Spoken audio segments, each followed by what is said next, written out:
হচ্ছে একটাই কথা, আমার আম্মুকে চাই। আমার মানে যেরকম করে পারেন আমার আম্মুকে আমাদের কাছে ফিরে দেন। রাষ্ট্রীয় বাহিনীর মাধ্যমে বিভিন্ন শ্রেণীর মানুষকে জোরপূর্বক তুলে নিয়ে বিশেষ বন্দিশালায় রাখা হতো। এই বন্দিশালাগুলো আয়নাঘর হিসেবেই পরিচিত।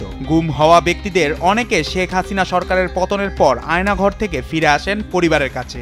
দেশি বিদেশি গণমাধ্যম কর্মী ও গুম হওয়া ভুক্তভোগীদের নিয়ে আয়নাঘর পরিদর্শন করতে গিয়েছিলেন অন্তর্বর্তী সরকারের প্রধান উপদেষ্টা অধ্যাপক ডক্টর মোহাম্মদ ইউনূস।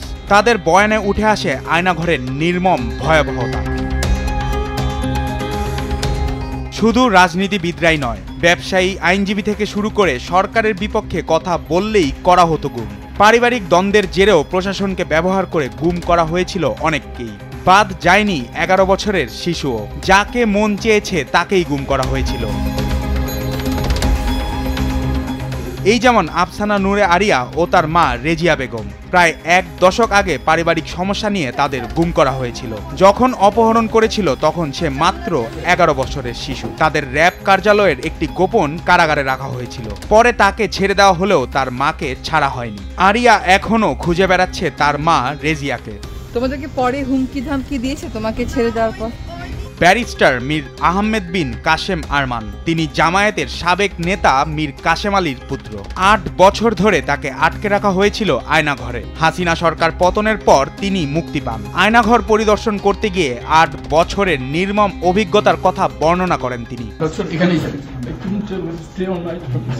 গেল জুলাইয়ে বৈষম্য বিরোধী ছাত্র আন্দোলনের সময় নাহিদ ইসলাম ও আসিফ মাহমুদ সজীব ভুইয়াকে তুলে নেওয়ার পর তৎকালীন ডিজিএফআই এর আয়নাঘরে আটকে রাখা হয়েছিল।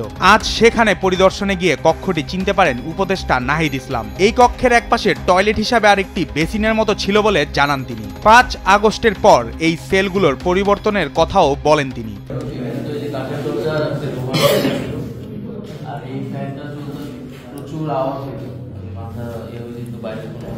উপদেষ্টা আসিফ বলেন, তাকে যে কক্ষে আটকে রাখা হয়েছিল সেই কক্ষের দেয়ালের উপরের অংশের খোপগুলোতে এক্সস্ট ফ্যান ছিল, এখন নেই। আসিফ আরো বলেন, তিনি দেয়াল দেখে কক্ষটি চিনতে পেরেছেন। কক্ষটি আগে অনেক ছোট ছিল, এখন মাঝের দেয়াল ভেঙে বড় করা হয়েছে। ওই কক্ষে তাকে 4 দিন আটকে রাখা হয়েছিল। এ সময় বাইরের কারোর সঙ্গে কথা বলতে দেওয়া হয়নি। টয়লেট ছিল কক্ষের বাইরে এবং তাকে চোখ বেঁধে টয়লেটে নিয়ে যাওয়া হতো।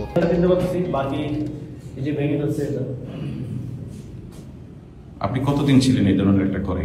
4 দিন। সে সময় কি আপনার সঙ্গে বাইরের কারো পক্ষে কোনোভাবে যোগাযোগ করা সম্ভব হয়নি? না, কোনোভাবে বাইরে কোনো যোগাযোগ হয়নি। সে সময় টয়লেট কি ছিল? আপনার কি ঘরের ভিতরে নাকি বাইরে? ভিতরে না, বাইরে ছিল। আপনি মানে ধারণা করছেন যে আপনি নিশ্চিত হতে পারছেন না কোন জায়গায়? দেয়াল নিয়ে যাওয়ার সময় চোখ বন্ধ করে নিয়ে যেত। আচ্ছা, বাইরে কিছু দেখি নাই, শুধু ভিতরে দেখছি। দেয়াল দেখে আমি চিনতে পারছি। এইটা তো দেয়াল ছিল।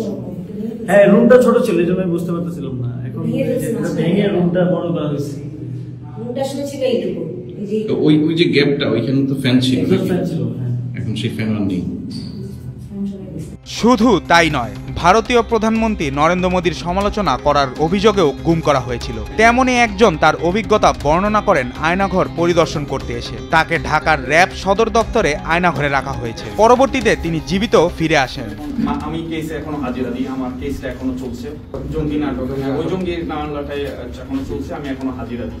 আয়নাঘর পরিদর্শন করতে এসে গুম হওয়া এমন অনেকেই তাদের সেই নির্মম অভিজ্ঞতার কথা বর্ণনা করেছেন। অনেকেই এখনো তাদের পরিবারের সদস্যের অপেক্ষায় আছেন। তাদের চাহিদা একটাই, তারা তাদের পরিবারের সদস্যকে ফেরত চায়। তার সঙ্গে আয়নাঘরের মতো ভয়ানক বন্দিশালা যারা তৈরি করেছে এবং গুম খুনের সঙ্গে জড়িতদের বিচার করা। নিউজ ডেস্ক, দেশ টিভি।